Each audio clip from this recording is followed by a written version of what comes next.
Inna lillahi wa inna ilaihi rajiun. Qalamuu obboleettii teenyaa tanaan reeffisi yommuu mana hakamaa jira. Har'a qoratanii gizee qoratan booda gara imbaasii Itoophiyaati gara biyya galchuudhaaf maatiinis waan sisirreeffatan finfinnee dhaqanii waa sisirreeffatu jirani.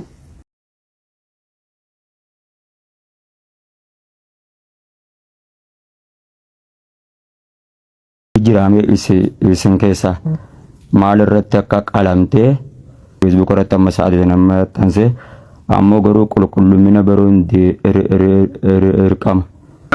Wa alaikum salaam wa rahmatullahi wa barakatuh. Ustaz Abu Ammari. Ewa Nuruddin.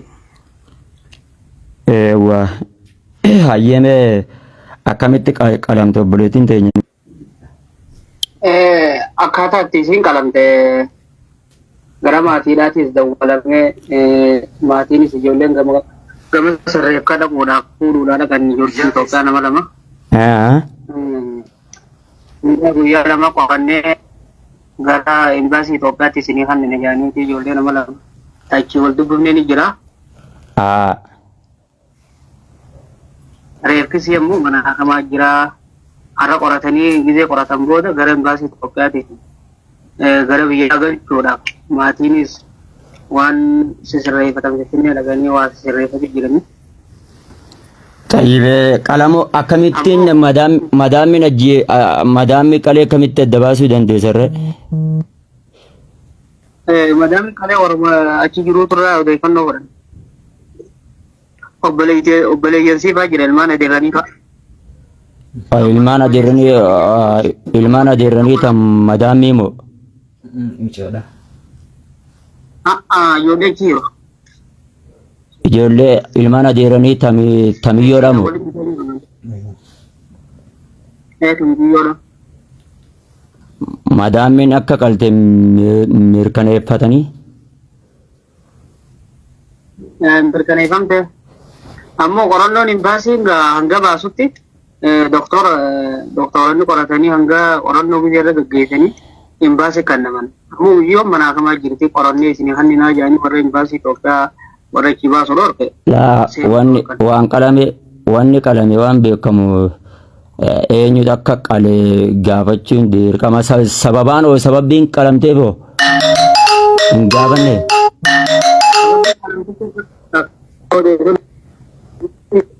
Maallaqa birrii baatee torbaa biraa qabdiidha. See kanneenaa asumanaa kan jechuun sababbiin qalamteef maallaqa baatii torbaa biraa qabdi. Baatii torbaa biirootti isin dawwalan biiroo dawwaltee maaliif himattaa kan maatii siirraa dawwallee obboleessa siitiin dawwalaan dubbinee kan namoota ijoollee yeroo irraas gaafannee qulqulleeffannaa.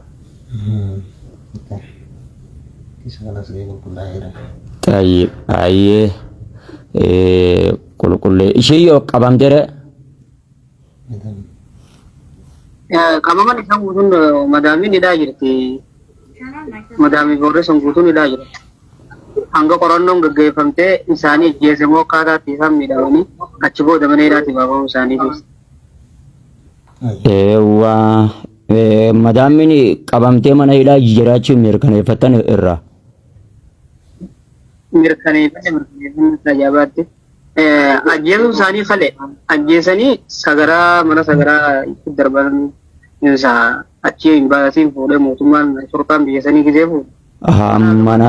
Mana sagaratti ajjeefamuu fi qalamuun adda beekte mana sagaratti qalamte. Qalamtee mana sagaratti argamu. Sun amma qorannoon gisee doktoranichi imbaasii Itoophiyaa kannan addanuu baate. Hanga qorannee irra geenyuu yaanii dhorkan. Ijoollee warra iqaamaa qabu warra biiroo ichi jirus sana dhaqee ilaalu akkasitti dhorkan. Amma warri iqaamaa qabu naannoo as keessa jirani. Warri iqaamaa qabu naannoo inni jiran seenuu dhorkaniira namoota doktoranii seenuu dhorkan. Suudiin naannoo kami? Suudii magaalaa Riyaadidha. Magaalaa Riyaad.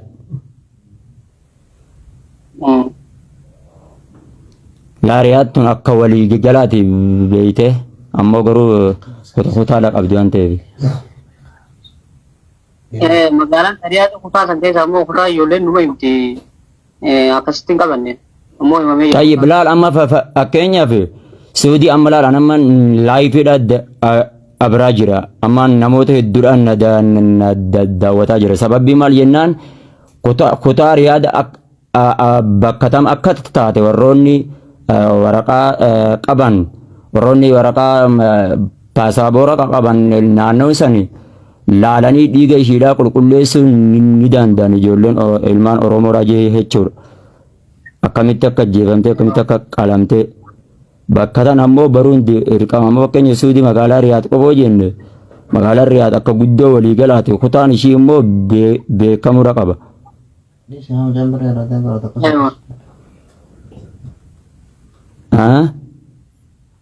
Akkasin beekamuudha qaba ammoo ijoolleen qaamaa qabdu tasilaa seentee akkaataa qalamuu fi akkaataa ittiin duute ilaaluudhaaf wanna cidhayte seenuu dhoorkan.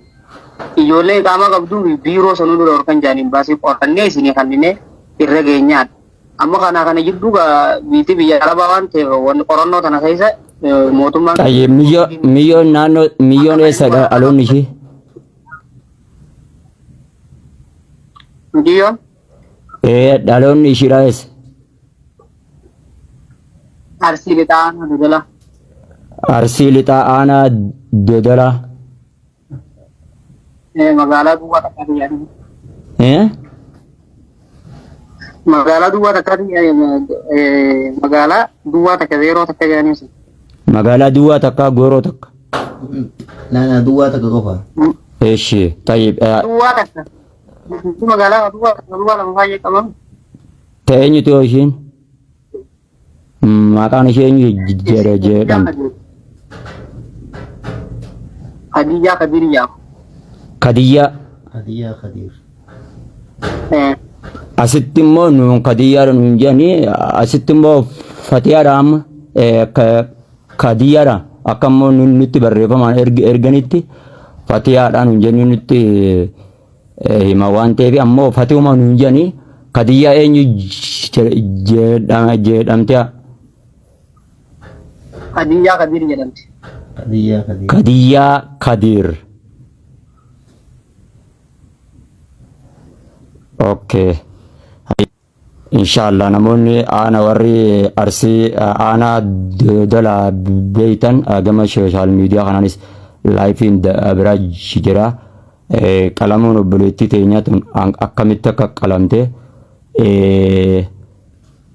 yoomi sababii maal irratti akka qalamte inshallah la warri asii live dhaan nu daawwataa jirtanilleen share godhaatiti dhiiga obboleettii teessanii tan akka teenyaa tan akka nu barbaaddanii nu baaftanii imbaasiin Itoophiyaadha imbaasiin Saudi Arabiyaadha kan Itoophiyaalleen akka dhiiga ishii tana nu gartee qulqulleessee akka nuuf baasuu duuti ishiidha haleedhaa jiran obboleeyyan kiyya magaalaa Riyaaduma jammalee bakka tana nuuf hin himne waan ta'eef namni ammaan tana ijoolleen teenya tan bira jirtulleen hin jirtu miti Ustaaz Nuuraddiin. Waraqaan takka sagalgala kana nu ergamtanii jirti ammoo waraqaa suni qoratanii manni hakamaa qoratanii waraqaan nutti illee hin ergamtanii jirti. Waraqaan illee galgala kana dhuftee jirti ijoolleen nurra ergite footoo siidhaatii wajjin doktoronni qoratanii yaani maal ta'e erganiis ni jirti tabarreeffamaan jirti. Eewwa hayyee inshallah meegaa isinis faana jala bu'aadha isin biratti barattimi. Eewwa. Obboleeyyan kiyya warri maqaa na gaafattan Kadiyyaa Kadir jedhamti Kadiyyaa Kadir jedhamti akkan immoo poostii barreeffamaan na barreessanii erganitti adda Kadiyyaa Kadir jedhamti aanaa Arsii godina Dodolaatii jedhan. Arsii lixaa aanaa Dodolaa. Arsii lixaa aanaa Dodolaatii jedhan. Akkana jedhanii inshallah ammoo araba ajjeese maqaa nu hin himne magaalaa Riyaadii jedhanii qulqulleeffachuun dirqama. Bakka kanatti akka jala buutanii hordoftanii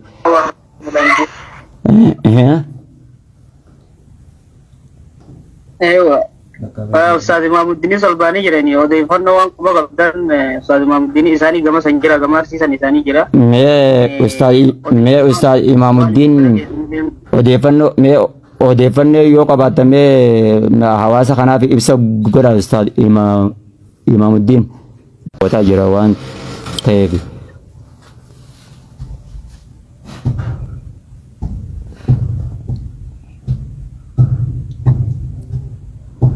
Dodola ana aradda mal jenseere aradda mal jen aradda mal jarrem dan Ustaz Nuruddin Aradda osoo ta'e bulchiinsa magaalaati. Magaalaa duwwaa takka bulchiinsa magaalaa duwwaa takka. Bulchiinsa magaalaati. bulchiinsa magaalaa duwwaa takka. Okay, magaalaa duwwaa akka jedhanii warri koomentiidhaan warri naannoo sanii inshallah. Mee Ustaz Imamuddin maayikii banadhaadha ibsa nu godha jedhaniiga.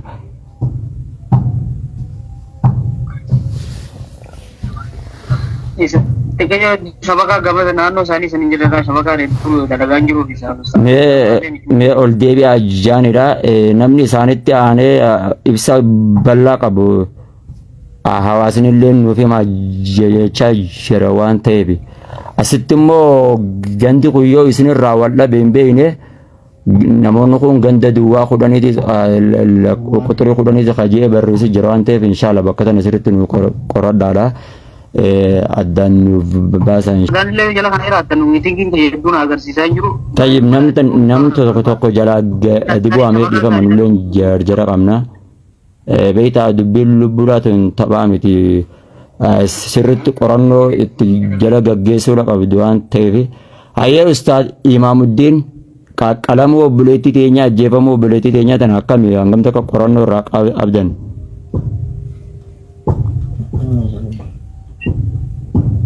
Lammaffaa ammas miyyoon akaakayyoodha qabdi waan ta'eef hanga akaakayyoodhatti namni beektan warri hiriyoonni ishiidhaa warras keessa jirtan ol baatittiin nuuf hima.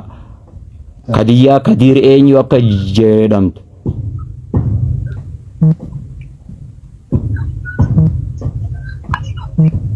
Ustaz Imamuddin shabaka mee ati itti dawalaa yoo silkii lama qabaatan. Ustazi wanti da Fatiha wal bai Fatiha markazan Orto inshallah. Makasih tiban gabbasi mati ganda sani di wanta te besini illee nin beeti. Tayyib erga ganda tokko taate ishilannuuf ibsa godhi jeenga ol bai jeemme. Ayye Fatiha ol bai inshallah bayana godhi fakkuma ite gootetti isaaniif afaan keessa lagaan inshallah. Laabii dabraa jira waan ta'eef namni gaafataa jira. Fatiha mee ol bai. Ustazi Imamuddin dhufa fakkaate. Baay'ee Ustazi Imamuddin.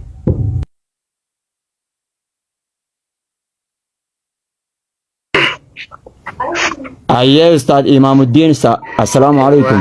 Shabakat. Waalaikum salam warahmatullahi wabarakatuh. Ayye Ustaz Mahmud Bayan baga nagaan dhuftanii. Baga nagaan meedan ajjeefamu obboleettii teenya maqaan ishii maal jedhamte abbaa ishii irraan akaakayyootitti nuuf hima biyya ishiitii fi bakka itti alatte aanaa kam. Ayye.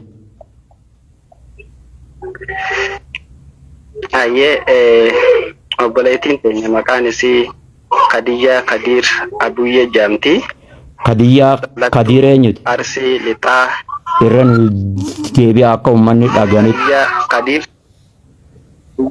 Abuyyee jedhamti. Kadiyyaa Kadiir Komishiinitti nu geette jechuudha. Kadiyyaa Kadiir eenyu jettan? Kadiyyaa Kadiir Abiyyoo. Kadiyyaa Kadiir Abuyyee jedhamti. Abuyyee. Waayee. Dhalattuu godina Arsii Lixaa Aanaa Godolaa ganda Arbaa Guuguu duwwaa takkatti dhalatte. Qabalee duwwaa takka jechuudha. Ayyee.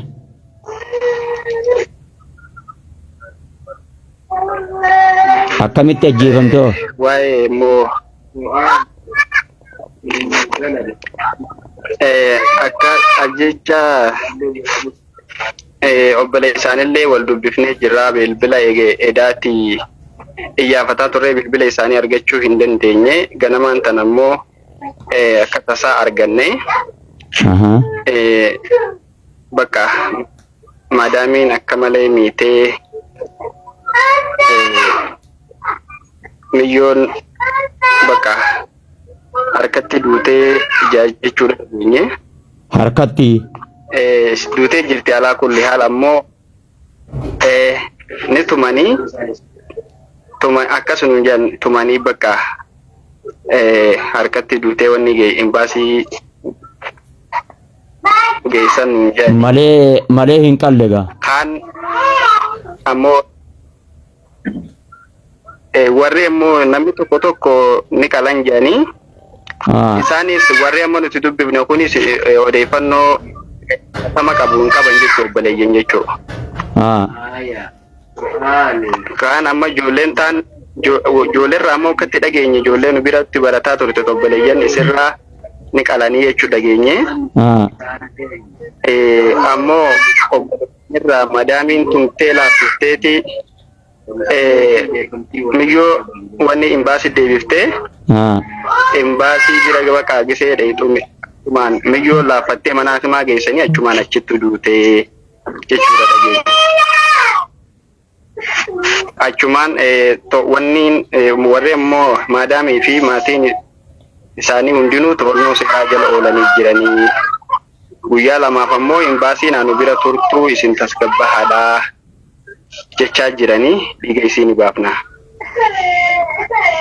Odeeffannoo kanaatiin nu ga'e. طيب هي مالين قدم دينيت طيب هي إيش هنقول من سنرا نموني أربعة أرسي بهاتي مو مالي بكتنا رنو تيبي على جاني أربعة جو أرسي اللي تاخ سمو مالي مياد نو تيبي على جان بيجي أرسي اللي تاخ أنا دولا gandar bagugu gugu qajaan kana yoo bahataate malee liixaa miti namoonni ja'u isin jira inshallah ala kulli qoratu ni daani abshira kun qabu